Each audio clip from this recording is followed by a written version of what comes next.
सुंदर साहूकार के लड़के को देखा तो राजा के मन में विचार आया कि क्यों न दरवाजे वरमाला के समय इस लड़के से वर का काम चलाया जाए।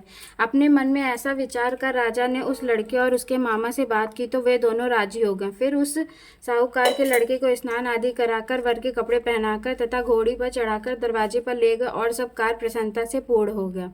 फिर वर के पिता ने सोचा कि यदि विवाह कार्य भी इसी लड़के से करा लिया जाए तो क्या बुराई है।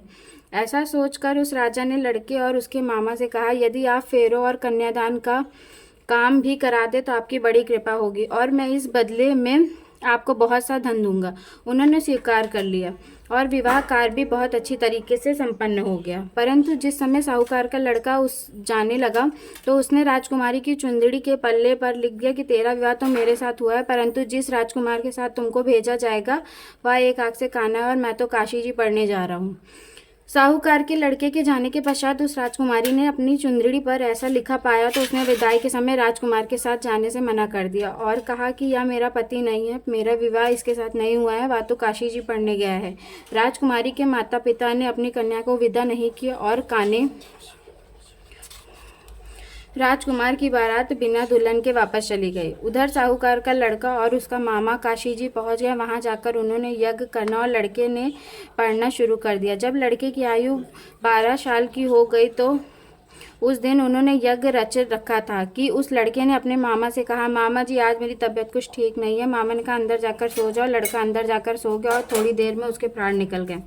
जब उसके मामा ने अंदर आकर देखा कि उसका भांजा तो मुर्दा पड़ा है तो उसको बहुत बड़ा दुख हुआ और उसने सोचा कि अगर अभी मैं रोना पिटना मचा दूंगा तो यज्ञ का कार्य तो अधूरा रह जाएगा। अतः उसने जल्दी से यज्ञ का कार्य समाप्त कर ब्राह्मणों के जाने के बाद रोना पिटना आरंभ कर दिया।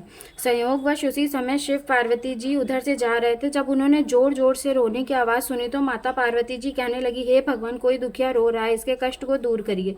जब शिव पार्वती ने पास जाकर देखा तो वह एक लड़का मुर्दा पड़ा था। पार्वती जी कहने लगी, हे भगवान, यह तो उसी साहूकार का लड़का है जो आपके वरदान से पैदा हुआ है। शिवजी कहने लगे, हे पार्वती, इसकी आयु बस इतनी थी, बस वह या भोग चुका है।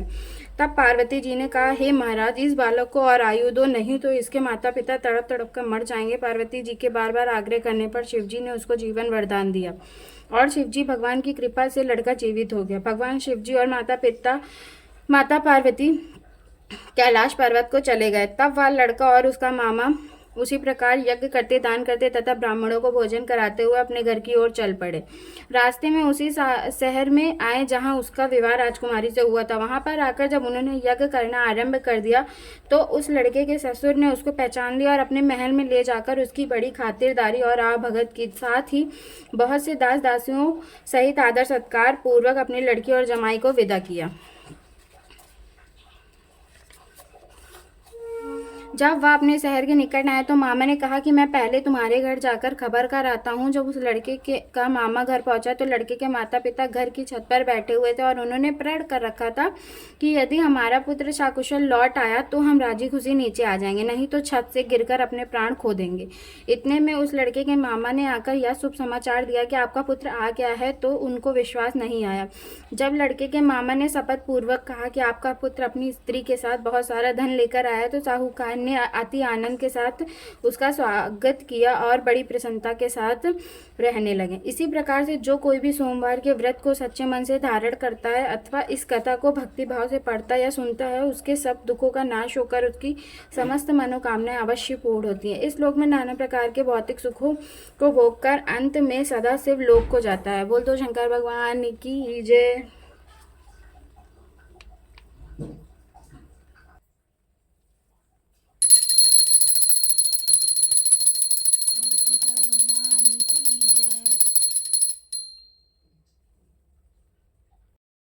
तो गाइस, मेरी पूजा हो चुकी है और मेरी कथा भी हो चुकी है और अगर कोई भी गलती उसमें हुई हो तो प्लीज़ मुझे माफ़ कर देना। और आपको कैसी मेरी लगी ये शिव भगवान जी की कथा प्लीज़ मुझे कमेंट में ज़रूर बताइएगा और मिलते हैं नेक्स्ट व्लॉग में। तब तक के लिए बाय।